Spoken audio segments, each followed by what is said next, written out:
Alright, Shalom. Call Yahweh Shem Yahusha. Shalom to all the other Akim. Spreading information about this story right here that they taught us in school, which was bullshit. But the true information is out. So I'm going to go into this article about it. But first, I'm going to start with this one scripture. In the book of Proverbs, chapter 25, it says, "It is the glory of Yahweh to conceal a thing, but the honor of kings is to search out a matter." So researching this stuff and knowing the actual information is valuable because somebody just tell you something happened and then it really didn't go down like that, but you believe in it. That's silly because you ain't really researching. You just listening to what somebody tell you. But thanks to the internet and all type of other sources, libraries and books and articles people write, this information be out. And another scripture I'm going to read real quick too before I go into it. It's in the book of Proverbs. It says in chapter 14, verse 15, it say, "The simple believeth every word, but a prudent man looketh well to his going." So that's definitely self-explanatory. But I'm going to read this article real quick. I'm going to leave a link in the description box or somewhere on here, so you can go read it for yourself. But it said the story began in 1614 when a band of English explorers sailed home to England with a ship full of Patuxent Indians. That's lucky if I'm pronouncing that wrong, but you can read it later on for yourself. It say Patuxent Indians bound for slavery.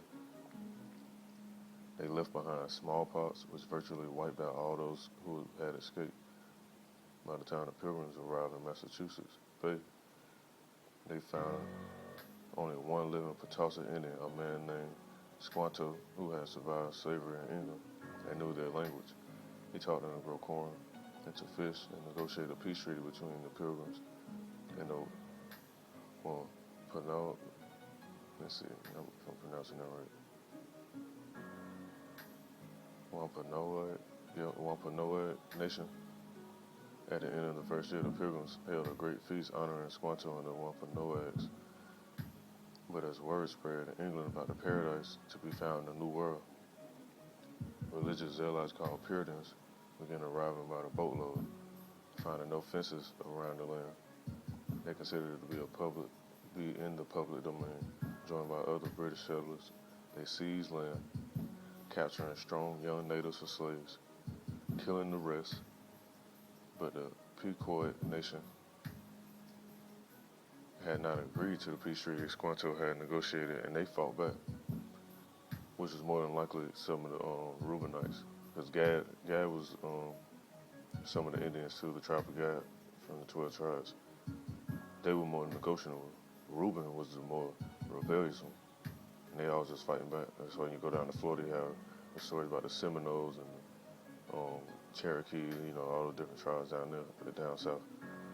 What it says, the Pequot War was one of the bloodiest Indian wars ever fought. It's in 1637. Let me scroll down some more. 1637, near present day Groton, Connecticut, over 700 men, women, and children of the Pequot tribe had gathered for their annual Green Corn Festival, which is our Thanksgiving celebration. In the pre-dawn hours, the sleeping Indians were surrounded, and these are how these devils work. This goes into how they really work. It said, in the pre-dawn hours, the sleeping Indians were surrounded by English and Dutch mercenaries who ordered them to come outside. Those who came out were shot or clubbed to death, while the terrified women and children who huddled inside the longhouse were burned alive. It said the next day, the governor of the Massachusetts Bay colony declared a day of Thanksgiving because 700 unarmed men, women, and children had been murdered. Cheered by their victory, the brave colonists and their Indian allies attacked village after village. Women and children, over 14, were sold into slavery, while the rest were murdered.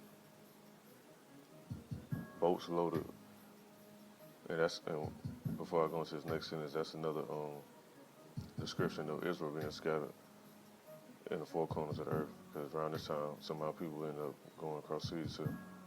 It say boats loaded with as many as 500 slaves regularly left the ports of New England.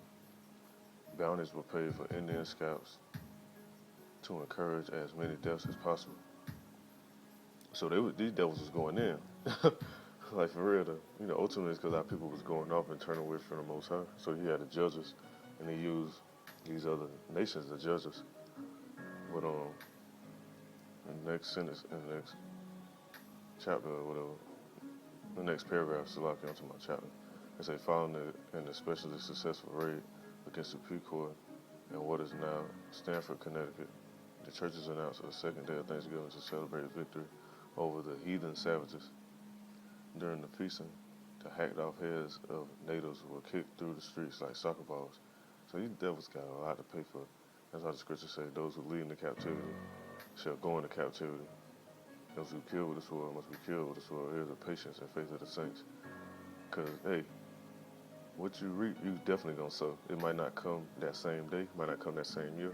It might not come that same 200-300 years, but eventually you reap what you sow. It says, even the friendly Wampanoag did not escape the madness. Their chief was beheaded and his head impaled on a pole in Plymouth, Massachusetts, where it remained on display for 24 years. They say the killings became more and more frenzied, with days of Thanksgiving feasts being held after each successful massacre. George Washington finally suggested that only one day of Thanksgiving per year be set aside instead of celebrating each and every massacre. Later, Abraham Lincoln decreed Thanksgiving Day to be a legal national holiday during the Civil War. On the same day, he ordered troops to march against the starving the Sioux in Minnesota, which is another Indian tribe from the tribe of Gad. They say this story doesn't have quite the same fuzzy feelings associated with it as the one where the Indians and the Pilgrims are all sitting together at the big feast, because that's that bullshit they taught us in history class, which I knew when I was in class. That was bullshit anyway. So I used to always, I was young. I used to always be joking and playing around during that time, because I know it was bullshit. But the real information is out there. They say, but we need to learn our true history so it won't ever be repeated. They say next Thanksgiving, when you gather with your loved ones to thank God for all your blessings, think about those people who only wanted to live their lives and raise their families. They also took time out to say thank you to the Creator for all of their blessings. Well, the Creator was the one who orchestrated this, because our people, they was already doing wild ass stuff over anyway. So whenever our people was going on, he used these other nations to jack us up and put us in captivity. But hey, that time coming to an end now. So that's why all this information out. I'm gonna go into some more scriptures real quick before I close this video out.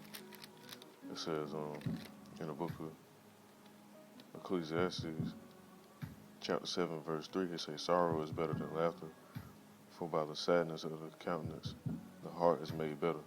Because when you go through stuff and you deal with sorrowful stuff, it make you more wise, you be more alert, you be more vigilant. You see what's really going on, you see the real. If you laughing and giggling all the damn time, you don't know what the fuck going on. You be laughing, somebody be gonna come smack you in your damn head because you sitting there laughing, eyes closed, giggling and junk. We're saying verse 4, it say the heart of the wise is in the house of mourning, where the heart of fools is in the house of mirth. So whoever, who mirthing it up, the fools be mirthing it up. That's just how it is. That's another scripture too I want to go into.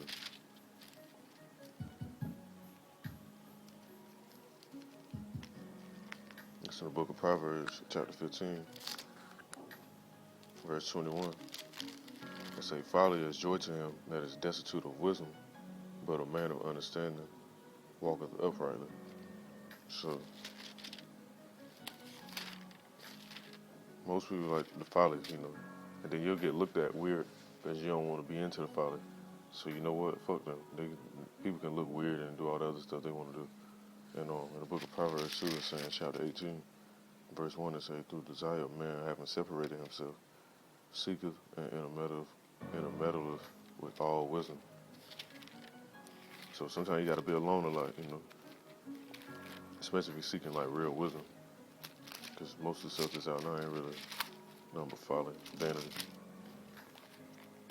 And I'm going to end this video on this right here. It's in the book of Amos, chapter 5, verse 21. Better yet, because this was coming. I'm going to start at verse 20. It says, shall not the day of the Lord be darkness and not light, even very dark and no brightness in it? Because you got a lot of people that go, I'm waiting on the day of the Lord and all this other stuff. Man, they have no idea, because they really don't even be reading these scriptures anyway. They don't have no idea how the Lord really works and what he do. They think it's all love and all this flowers and brownies and cupcakes and stuff. They think it's all going to be all joyful and all that. But it say, shall not the day of the Lord be darkness and not light, even very dark and no brightness in it? Verse 21, it say, and it's going into these holidays right here. It say, I hate. Oh, but hold on. The scripture say, I hate? Most people are always talking about love, and all that. But the Most High is well balanced. He created all the emotions, so of course he gonna hate stuff too. It say, I despise your feast days, and I will not smell in your solemn assemblies. Though you offer me burnt offerings and your meat offerings, I will not accept them, neither will I regard the peace offerings of your fat beasts. Take thou away from me the noise of thy songs, for I will not hear them, the melody of thy vows. But let judgment run down as waters, and righteousness as a mighty stream. So, that's it right there. Most I ain't with none of this stuff, even that Christmas bullshit. I'm gonna get into that later on, though. Because that go back into Saturnalia. Because who you call Jesus, which his name is Yahushua in Hebrew, wasn't born in the middle of no winter. So that's another topic I'll speak on later, Lord's willing. We'll call all Yahweh Shem Yahushua.